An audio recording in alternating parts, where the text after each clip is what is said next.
Magandang araw mga idol, isang mapagpalang araw na naman. At magkakape muna tayo bago tayo pupunta sa ating alagaan sa bukid.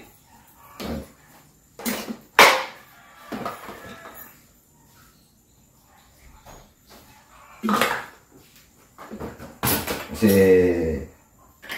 nakita ko dumadami yung mga alaga natin na nangingitlog at namimisa. Kaya panahon na siguro.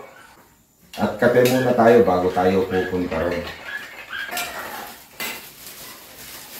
Kape lang tayo para habang nagluluto ni Mrs. pupunta na tayo dun sa bukid. Kakain tayo mamaya.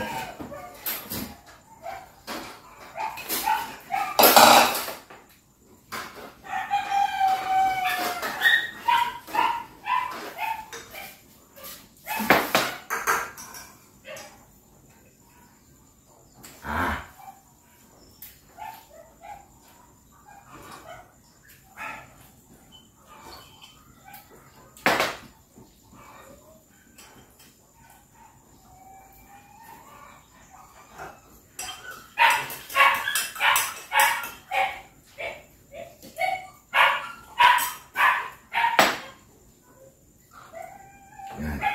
Kape.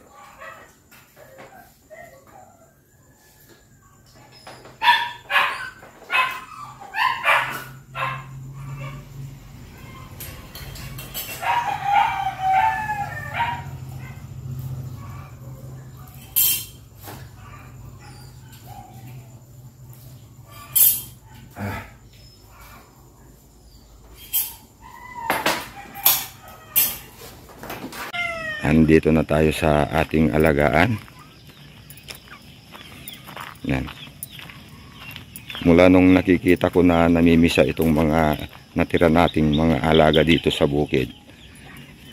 Dahil tatatlo lang tong tinira natin inahin noon na Muscovy. Saka manok, marami na natirang inahin na manok. Pero nakikita ko namimisa na sila kaya mabilis silang dumadami. Kaya siguro panahon na ulit na babalik tayo sa pagpaparming, pag-aalaga dito sa bukid. Eto, namisa na kasi yung mga Muscovy natin. Ayan.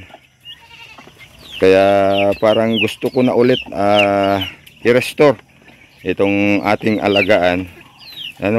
Dalawang inahin yan na namisa.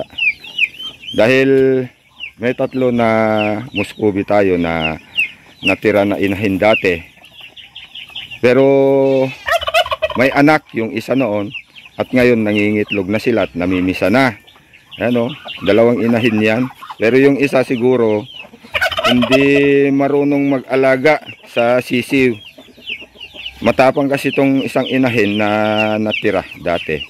Kaya inagaw yung mga sisi, yung anak niya yung isang namisa. Yan. Ayan. Kaya medyo marami, hindi magkasilaki yan kasi may isang linggo ang pagitan ng pagpisa nila. Ayan. Ito, siguro babalik na talaga tayo dito kahit manok namimisa sila. Kaya i-restore na natin to, umpisan natin ngayon.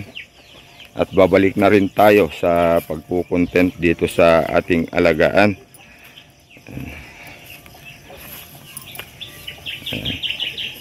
Marami kasi tayong inasikaso sa mga nagdaang araw. Kaya medyo hindi tayo makagawa-gawa ng content dito sa bukid.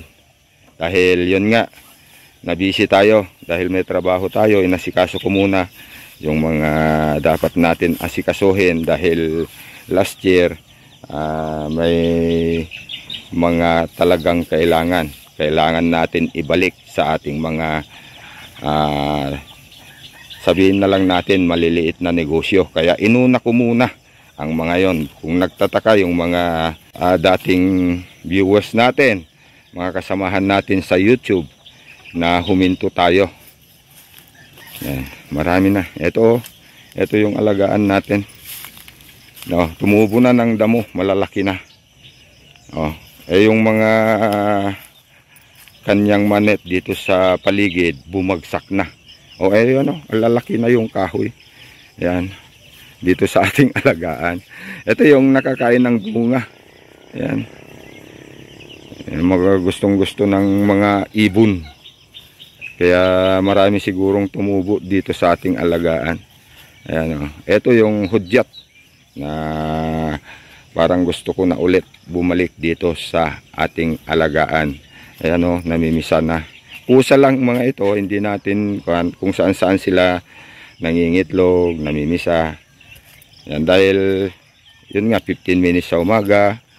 Kung minsan hindi pa tayo makapunta rito sa loob ng 1 linggo. Kaya yan, nabibigla ka na lang, marami ng sisiw. Ayan, oh, ito yung alagaan natin. Kitang-kita naman na hindi talaga napupuntahan na at nalilinisan na. Ayan. Ayan, kaya mga viewers natin na mga supporter natin dati na nanonood din sa content natin sa pag-aalaga ng Muscovy, dahil hindi tuloy-tuloy yung paggawa natin ng content. Yan. Yan, oh. Ito yung parang nagtulak sa akin na mag-alaga ulit. Nakita ko na naman yung mga sisiw ng Muscovy. Yan. Tatatlo lang kasi yung tinira natin inahin noon. Hindi natin nabenta, hindi natin itinira. Pero talagang sa panahon na yon, hindi nila kinuha dahil sinabi nila na medyo matanda na raw. Kaya hinayaan ko na, mabubuhay kung mabubuhay dito sa bukid. Ayan, at malalaki na rin yung una natin papisang mga manok. Malapit ng mangitlog mga yan. Yan, o. Ayan, mga ano yan, pinisa lang yung mga inahin na manok. Kusa silang lumaki dito sa bukid. Maganda kasi dito sa amin, dito sa bukid. Dito sa banda rito, ito lang banda rito ang natataniman. Itong tinataniman ni Papa, yung mga paligid na iba, kung baga hindi natataniman. Ayan.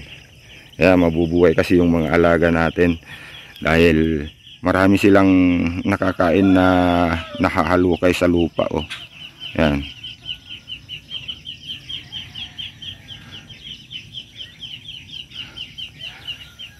Ayan, at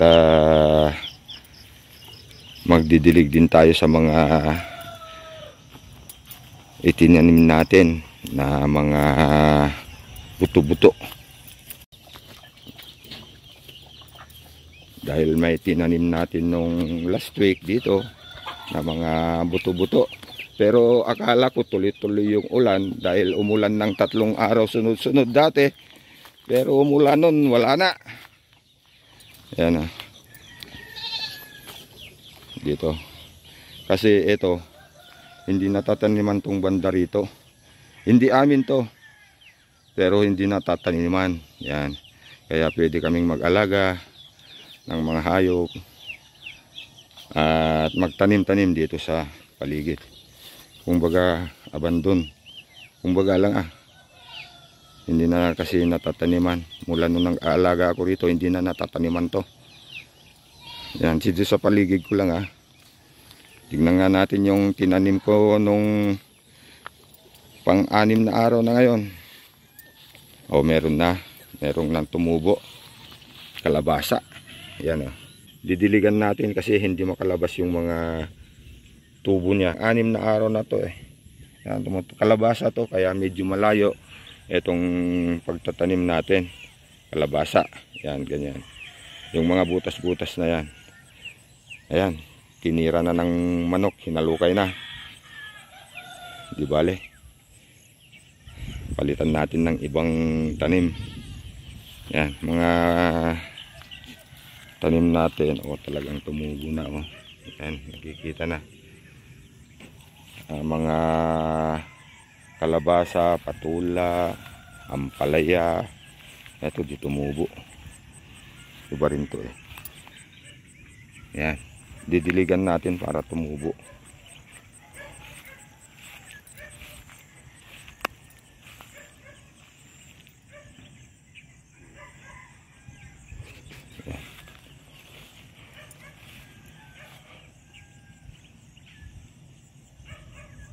ano, patula din to, patula. Pang 6 na araw. Yan, patula, tumubo na. Yan. Pero hindi maganda yung tubo. Ano? Yan, merong tag-isa.